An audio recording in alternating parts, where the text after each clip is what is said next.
box. Basically, we're going to cover neurodiversity in the workplace. And you saw a slideshow that really are all the individuals in that slideshow, except for the real ancient ones, have identified as being on the spectrum.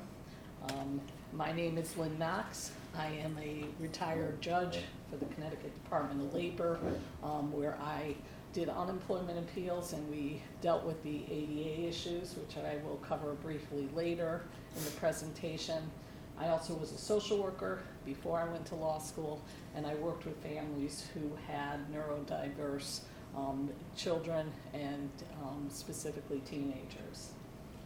And my name is Giosa. I'm a Drupal and WordPress site builder and developer, as well as a musician and a visual artist. We are going to cover, at least we're going to try to debunk some of the myths about autistic individuals in the workplace, especially when it comes to the tech field, because we think that that's a good place for individuals who are high-functioning autistic individuals. So we're going to cover the definition of autism. We will give you some statistics, but it is the fastest growing neurodevelopmental disorder. We are going to give you just a brief synopsis of some employers who have created programs, some of the big tech employers, including Microsoft, to hire people on the spectrum. Then we're going to cover what are some of the potential challenges and strengths of individuals on the spectrum in the workplace and in general. Morgan's going to give you an overview of his experience in the tech field and some of the things that he is presently doing in his journey through this life. I'm going to then get to the Americans with Disabilities Act, and as you're probably aware, that's a huge act to cover. So I'm not going to be able to give you a lot, but I'm going to try to give you either if you're on the spectrum and you're an employee looking for employment, or you're an employer, I'm going to give you some of the things you might want to watch out for if you have an ADA claim raised. And then we're going to cover the resources. I have a slide on those. I think it's important for any employer who is going to try to hire individuals. There's a lot of resources that the government, either state government or the federal government, has provided for both candidates for employment and employers. And then finally, we're going to have a Q&A, and we're hoping to have enough time if you have questions. As far as what is autism, I probably should say what it's not. It's not an intellectual disability. It's a neurological and neurodevelopmental disorder. So I think the myth is that individuals who have autism also have cognitive impairment, and that's not necessarily true. There are individuals who are duly diagnosed as having cognitive and deficits and autism, but we're going to be covering the people who are high functioning on the spectrum, and that's why there is a spectrum. As far as the statistics, at this point, 1 in 40 children are diagnosed as being on the spectrum. I suspect that's just going to get higher and higher as people become more aware of what they're looking at.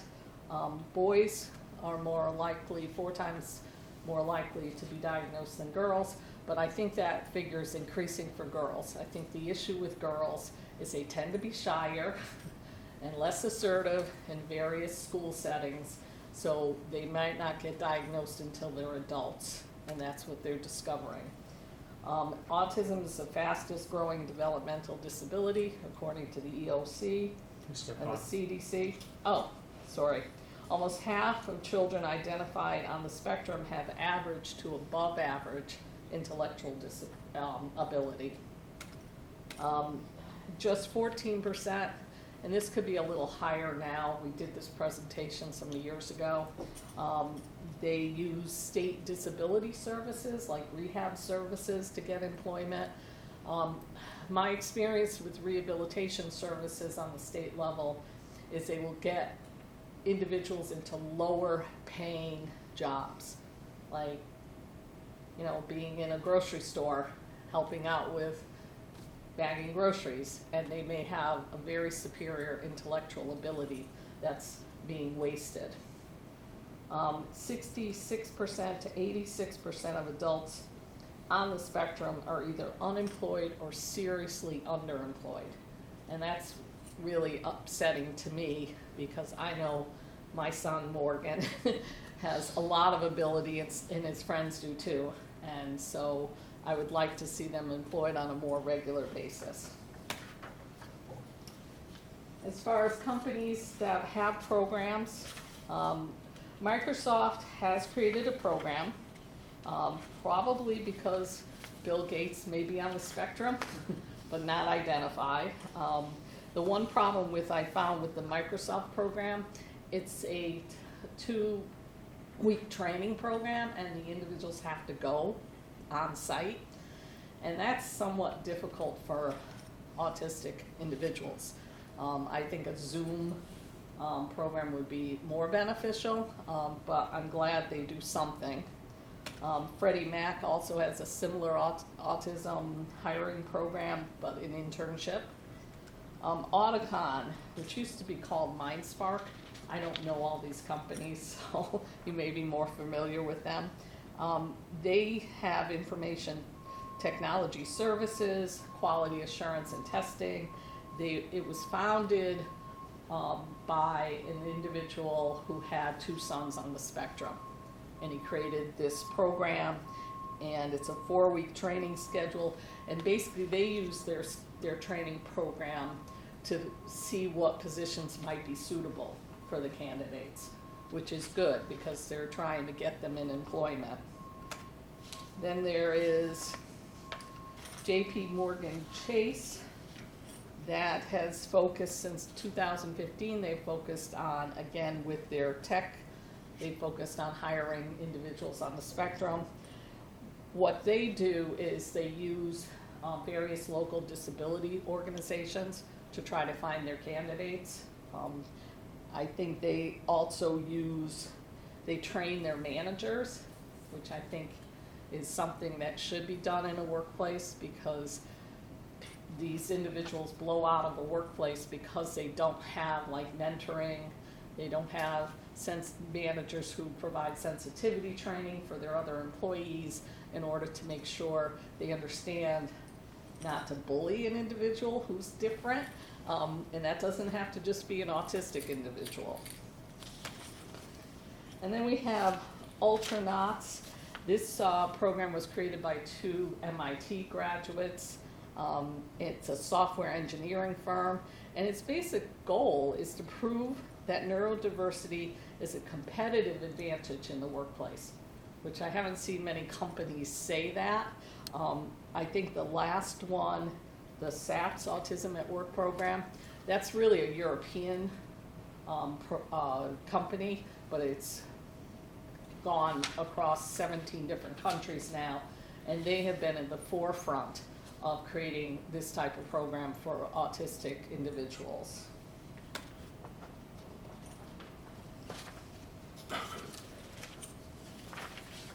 Now we're going to cover the challenges that these individuals have in the workplace. First, sensory issues. It's difficult because I think our expectation is that people come in and then they have emotional intelligence, they're able to advocate for themselves, they can go right in and start conversations, you don't have to worry about lighting or temperature, but these individuals may have a problem with even your lighting in a workplace, and they might want to not be just put in an open space with no barriers. They may want a more private space in order to deal with their constant anxiety around being in a social situation. As far as communication styles, they may not have the ability to understand all your directions. So sometimes they will need things broken down a little bit more into steps They can see the big picture. I think it's a misconception they cannot see big picture. They can, but it helps if they know the steps along the way. They can't put themselves in your place. We can all sort of read verbal nonverbal cues. The individuals on the spectrum really have difficulty with that. So being able to say to that individual, let's meet, let's talk about what you're struggling with, helps. But you cannot do that unless they've really self-identified. I think I was saying before to you before we started is that I had an attorney in my workplace who was struggling with all of it. And he wouldn't identify, but I still took the opportunity, knowing what I do about autism, to use some of the same techniques. So he could get a task done because he was struggling with production. And he now is in a higher position supervising others because I took the time to work with him. As far as work style, these individuals usually like routine, consistent structure in the work, in a work pattern. As I said before, they might prefer limited social interactions with the rest of the employees. However, I think there's a misconception that people on the spectrum do not like people. They don't want to interact. I think they don't feel good about themselves at times and think their awkwardness is going to not be accepted. And that's where I think if you bring them into a situation slowly, I think they would get to know people. And Morgan has a lot of really close friendships and has a lot of compassion. Need for routine, I think I've already covered that. They need predictability, but they can take change. I think that's another misconception, but it should be told to them. Guess what? We have to change this system over, like next month. I'm giving you a heads up. This is what it might entail. And I don't think that's a bad thing to do for your neurotypical employees, just as well as your neurodiverse employees. Social profile. I think I covered this in terms of they're perceived as socially awkward, socially challenged. They have trouble reading facial expressions. So you might think you're frowning at them and they may think, no, they're not upset with me, because they can't read your nonverbal cues. So now I'm going to talk about some of the strengths of individuals on the autism spectrum and their participation in the tech workforce. So differently abled individuals, as I like to say, are typically able to find unique and innovative solutions to challenges. It's true, many of us might seem a little bit idiosyncratic or unorthodox in our thought process. We might seem a little bit even deviant from the norm in how we communicate, but we typically tend to find unique solutions that maybe some of our coworkers might not stumble upon. So a couple examples from my own career. I was hired as a contractor to work on a project, I believe it was Drupal 8 or Drupal 9, and we were working on building a web form, and they had a team of 4 or 5 developers who actually had computer science degrees, which admittedly I don't have. They had all the object-oriented programming experience in the universe between the 5 of them, and I was brought on more as someone whose stronger subject was English than math, and I always was interested in creative writing and vocabulary and communication and logic, which is logical thinking, and I was able to look at the Drupal UI on the back end as a site builder and realize, wait, this is just one checkbox that isn't ticked. And none of their other developers came to that conclusion. And another project that I guess it was more like a stubborn solution than a unique solution on my part. But I don't know how many of you have worked with Drupal 7 and are familiar specifically with the field collection module and how much of a pain in the ass it was. So this module, as many of you know, had basically no cross-compatibility And I was brought on to build this intranet for a nonprofit, and they had all their content types. We were kind of overhauling it, and they had all their content types already built using field collection. And we were hired to build a faceted search that drilled down for an employee database into these field collection fields and extracted the data from the database, which is kind of a pain. And the project manager said, oh, we're going to need to take weeks to completely rebuild these content types and manually migrate all of the content. A little bit stubborn and thinking a little bit differently. I was like, no, give me a couple days and I'll figure this out. And I ended up going on to Drupal.org issue queues and reading Drupal forums, and eventually I found a completely valid working solution at the time to make field collection compatible with these with this faceted search, and we ended up, I guess, saving weeks of time. As much as it might have not been the best modern solution, we ended up saving weeks of time and getting the project off the ground a lot quicker. So we are intelligent, well-educated, and eager to work. There is a common misconception that people on the autism spectrum might be intellectually disabled, as Lynn pointed out earlier. And many of us are actually have above average IQs, myself included.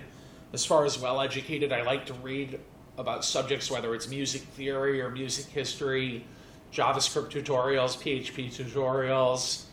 And as far as eagerness to work is concerned, myself, not only am I eager to work whenever I have a project, but something that's not common even among neurotypical developers, I love meeting deadlines. I love working to please the client rather than even necessarily coming up with the most cutting edge or innovative solution. I'm just like, I just want to get this done in a way that's practical and works for the client. So many of us have the ability to think creatively and out of the box. Now, something that's perhaps more unique about me compared to a lot of developers is that I'm also interested in music and abstract painting and photography. And when you get into those mediums, especially the visual mediums, you learn that a lot of the theory that you're learning, be it color theory or laying out shapes on a canvas and designing a painting, a lot of it is the same things that we all do as front-end designers in the web development industry. So that's something where my creativity has kind of benefited my career in a sense. Some on the spectrum are particularly imaginative, innovative, and inspired. Now, I don't know how many people on the spectrum might be in big tech, but you look at the big tech universe, whether it's Silicon Valley or elsewhere in the big tech universe, and you see a lot of even CEOs who have a lot of traits that they share in common with high-functioning autistic individuals, including Elon Musk, who is openly identified as having Asperger's. I know he's kind of a controversial figure for some with his politics, but at the same time, like, he's doing incredible things in the realm of space travel and transportation, and obviously he's a brilliant man. And Bill Gates as well, as we've already kind of hinted at earlier in the presentation, he doesn't openly identify as autistic, but he shares many common traits, I would say, with people on the spectrum. And just we're starting to realize, if you look at historical figures throughout time, we're starting to realize that people like Albert Einstein and Mozart and some of these brilliant, innovative minds perhaps were indeed on the spectrum before this was considered a valid diagnosis.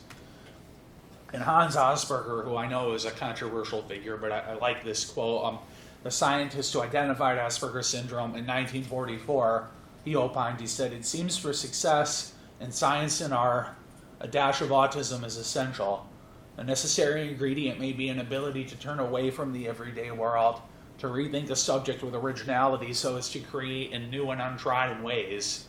And the part of this quote is I've already covered creativity and out of the box thinking. The part of this quote I'd like to emphasize is that it might seem to employers like we're turning away from the everyday world, like we're maybe antisocial or withdrawn or in our own little universe.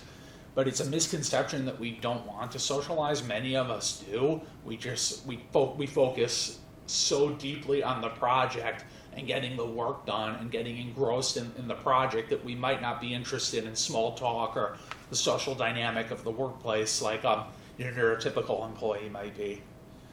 So now I'm going to get a little bit self-indulgent and share my own story before we go back to more of the stuff about the ADA.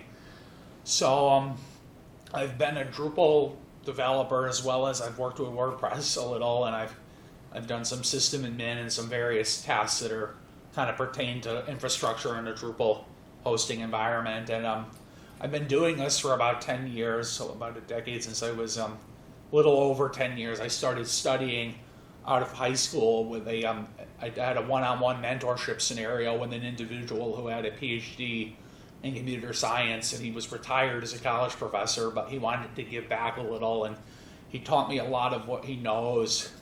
And then he stayed on as a job coach and ended up getting me employed for a New England Drupal firm as a contractor, where I worked for 13 months. I freelanced for my own clients, and I've also freelanced and done contract work as a subcontractor under another established developer. So here I am at the NED camp, in the New England Drupal camp in 2018. I've tried to get as involved in the community as I can. So here's one of my projects, one of the projects I'm most proud of for the Drupal Camp Connecticut in 2014, which took place at Yale New Haven. I did all of the site building and back-end development. And we had a team of very talented front-end developers who put that design together. This is one of my own freelance clients and is built in Drupal 7 at the time being, and we're currently working on updating it and upgrading it. This was Andres Ferrero, who is the drummer in the musical Hamilton in New York City on Broadway. He's also worked with Fish and U2 and Dizzy Gillespie and a number of other talented artists in the industry, and it's an honor to work with him on this project. Yeah, U2 just dropped their album, and he's playing percussion on it. So oh, really? So and his brother engineered some of it. So I'm pretty excited to be working on his website. So lately I've been on a little bit of a hiatus. I've kind of changed direction. I've been on a little bit of a hiatus because I've had admittedly not much luck in landing employment in the IT or web development industry. So I've been focusing on my music. And for those of you who came here early, you might have heard during our opening slideshow, that was one of my recordings and compositions on guitar. And I'm also working on a follow-up album right now that, in my opinion, is even better, and I'm really excited about it, but that's beside the point at a tech conference. So this is coverage. I was written up in the local Journal-Inquirer, the newspaper, for one of the concert series that I did at a performing arts center in my hometown. Here I am at my album release party.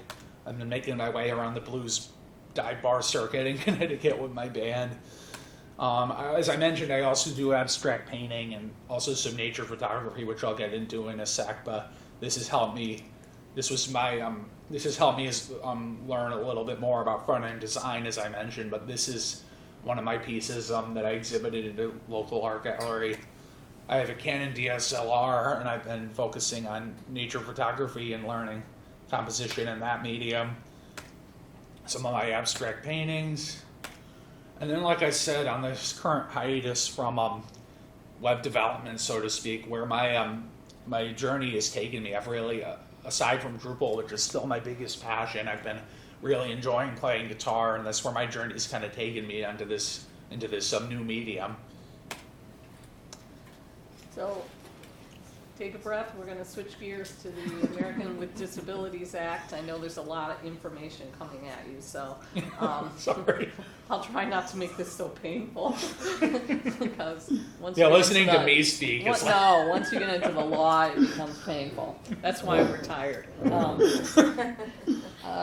As far as the ADA, it does cover autism as a disability. So there are EEOC regulations that say autism is a disability under the ADA, and an employer or candidate should be aware that they can ask for reasonable accommodations under that act in the workplace. But the thing I want to really point out to you is that you have to be qualified to do the job. So even with or without reasonable accommodations. So that means the most critical aspects of the job, and I would suggest if you're an employer that you get a job description so it's not a surprise if you get sued that you have the essential functions of that job listed. But the essential job duties have to be job related, and they have to be necessitated by the job. So that's the other definition. There was a court case. I don't know how many of you watch Good Doctor, and the doctor in that show is on the spectrum and is self-identified as autistic. He says it every show. But there was a court case in 2009 where the employer did let a doctor go who was on the spectrum, because the court found the employer was justified because the doctor had such deficits in his ability to communicate with the patients, and there was nothing the employer could do to accommodate the deficits. The employer offered that individual, like, you can go to pathology, that might be a better fit because you're not around patients all the time. The individual refused, and the court upheld that discharge and said the individual wasn't qualified to do the job. What limitations might the individual on the spectrum be experiencing that should be accommodated or may be accommodated? Again, these are individual cases. As I said earlier, they have difficulty exhibiting appropriate social skills on the job. And I think what you'll see is sometimes the conduct policies are implicated here. And most big tech firms, maybe some smaller ones too, have conduct policies.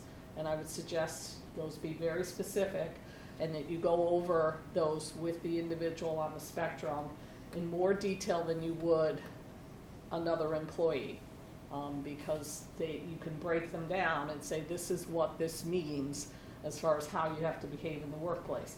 If you need a break, you come to us and just say you need a break, and we'll figure that out. I would also suggest sensitivity training for the other employees. You cannot identify the individual who has self-identified in the workplace, but you can do diversity training in general. That also hits on who's covered under the ADA. You can bring up autism, you can bring up any other physical disabilities. I think what happens is, because the individual doesn't have what is, a perceptual, like they're in a wheelchair, some physical disability, sometimes the other employees have a harder time, and then they might tend to ostracize that individual or perhaps bully that individual. You have to be careful, because a lawsuit's ready to happen if that should occur.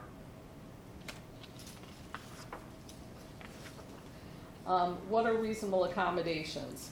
I think that the ones that happen most are, you could have changes to the work environment or the way the work is done. The work environment, if you do have a space where that individual can go and maybe just have some, alone time, that would be good. It doesn't mean they can't be in the general population. You don't want to get into that situation either, that they become, a target because why'd you let Joe have this private office? I wouldn't suggest that, but perhaps, you put you help with everyone that way. You have cubicles that are their own spaces. In terms of a job coach, the courts are allowing more and more suits to pursue where someone has asked for a job coach or a mentor. And I think you don't have to necessarily have an outside agency bring a job coach in, but if you can create some kind of mentoring program in your workplace, that would be an accommodation as well. And that way it wouldn't cost you. Accommodations don't have to happen if they're going to be so cost prohibitive, but that's a case-by-case basis of what a particular employer can afford and not afford. There is a great website called JAN, and I'm giving you the resource later. That's been created, a separate office the EOC has, where employers and candidates can contact them, and they will go over what might be an accommodation or whether they're even entitled to an accommodation. They will work with you individually. So I would highly recommend, if you run into this situation, contacting them. As far as telecommuting, I know that comes up a lot. Telecommuting, more and more courts are saying it could be a reasonable accommodation. Now, I think with the pandemic, we've all seen more remote work. I would say continue that, in my opinion, but it's not necessarily required if you cannot do the job functions, the essential job functions, remotely. And that means you have meetings that have to occur in person, not remotely. I mean, Zoom's a good thing, but sometimes you just have to have the materials in the workplace, and you cannot make that accommodation of having a telecommuting situation. You can, however, maybe work with a part-time schedule, because my experience with individuals on the autism spectrum is they work harder than anyone. And so a part-time, you might get full-time work out of that individual. Same thing in the workplace. They don't want to be distracted by the water cooler, like we used to call it, the water cooler. I just think that's probably outdated, but just talking to each other, not working. It's good to have breaks and talk with your fellow employees. I'm not condemning that in the least, but these individuals will sit there and say, I don't want a break. I want to just continue to work. You might encourage them to take a break, but they're not suffering with, not taking a break and getting the work done. So now I'm going to talk about some potential modifications to the workplace that I, at least personally as an ASD individual, might want an employer to offer, even if the employer is not legally required to do so under the ADA. And I have to emphasize as well that everyone on the autism spectrum has a slightly different personality, just like every neurotypical individual. So this is just what I would personally like to see. There are millions of autistic people in the world, and each one of them might have a different answer to this. But personally, I mean, telecommuting is great for me when possible, because many people on the spectrum, myself included, struggle with the coordination to learn how to operate a motor vehicle and basically drive. So, I mean, ride sharing, Uber is a great development in the modern 21st century world, but telecommuting is still the most convenient, I find, for myself. Sometimes, especially if you're a contractor versus an employee that has to stick to a schedule, I like the alternative, or the option, I should say, to work my own hours. And I ran into a lot of issues with that at my last job, that I was technically employed as a contractor, so I thought, contractor, you choose your own hours. So they wanted me there from 11 to 5, and they were great people. I had no faults with these people. They wanted me there from 11 to 5 because the team was there from 11 to 5. And I would show up from like 5 to 10 or 5 to midnight, and I would get all of my tasks done, and then I would sleep during the day and show up again from 5 to 10. And I found out that my employers didn't take too kindly to that, but at the same time they didn't fire me because I was doing well above average work. And they were like, he's getting everything done exactly as we lay it out in our task management software, but he's not here to talk to.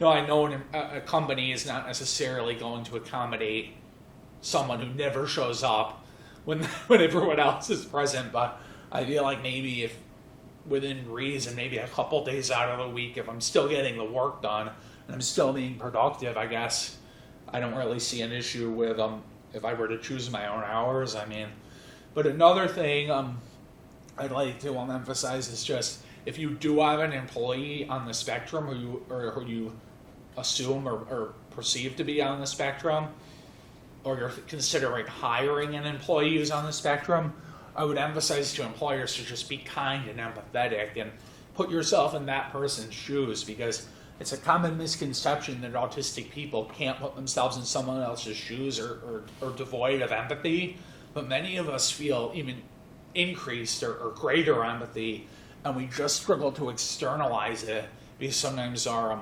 analytical tendencies might get in the way of our ability to empathize or to externalize our empathy.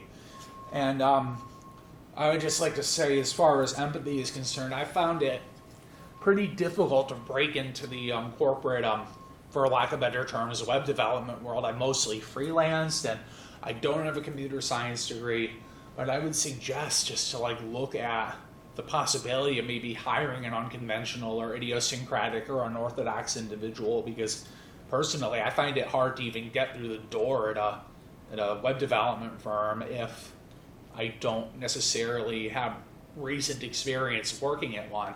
And how are you going to get that experience if you've never been given the opportunity to do it? So what I would suggest is just to maybe think outside the box in your hiring practices. And the last thing is, I've given you a slide on resources, and Jan is the top one. And I would also recommend the ADA Gov site that's up there. There's a guide on the ADA that's quite good. And I'd stay away from the regulations. They're just too complex. Like, most lawyers don't want to have to go even and look at them. And then the EOC, because you may end up with a disability case where they're saying you're discriminating against that individual, and the EOC would be the agency. Once there's a state agency, and then EOC is the federal agency that deals with discrimination under the ADA. So we have about 5 minutes left. Does anyone have any questions for either of us? Or? Yes. Earlier you mentioned about the challenge of somebody on the spectrum putting themselves in another person's, seeing the world from another person's perspective. And I'm wondering, and this may not be your direct experience, Martin, but doing user interface design and trying to imagine what it's like to design for an elderly person, trying to design for a non-English speaking person, trying to design for a bunch of different personas, which is often done in software development, and how that works with your particular view of the world. Well, admittedly, that's actually a great question. And admittedly, I've struggled with that in the past. Like, sometimes the fonts I use on my websites are really small, and I find like I usually I'll consult Lynn, and I'll say, is this, you think this meets accessibility standards? And she knows nothing about coding. She's a lawyer. She attended Introduction to Drupal 7 site building back in the day, and it was way over her head. But as an end user, I typically go to her and say, is this font too small? Can you read this? Because she has problems with her vision sometimes. Or I'll say, is this, do you think this is accessible? Do you think people would like to interact with this design? So, because admittedly, when I first started out, I couldn't put myself in the end user's shoes as much. I just wanted to build something that I was proud of. And now I'll consult someone else and say, does this look presentable to you? Can you navigate this? And there are some tools like the Section 508 tools that can help just along those lines in terms of color contrast and scalability of the fonts, and make sure that when you scale up or when you translate it into German, the thing doesn't blow off the side of the screen because the words are suddenly 23 characters long. Oh, definitely. Yeah, that's important to look at. I think when he was working with private clients, his mentor, Mark Friedman, who they had a package they would actually send to the client that would ask like different requirements, and that can be modified. So I think that was quite helpful to the client to have something. Oh, definitely. And most of the time, my experience was building, like, I did use Drupal, and it was probably overkill for the projects, but I built more smaller brochure sites for local artists or local small businesses. So the translation, I only worked on one site that had an international component that needed to actually be translated into Chinese, and I helped find a module that is a site builder, but I didn't work on the front end for the Chinese iteration of the website, so that might be a little out of my experience level at the moment. But at the same time, I think, yeah, as far as translation and accessibility, that is, especially on enterprise projects, that's a really important aspect of web design and web development. And I'll usually, if possible, if I'm like, well, this works for me, and I get stubborn, then I'll look at it. But if I do think maybe this might not be, something that a user over in another country might experience the same way as I do, I might just ask someone in the workplace, just consult, say, does this look okay to you? Just to get that assurance, Mm-hmm. Thank you. Any other questions? I have a question.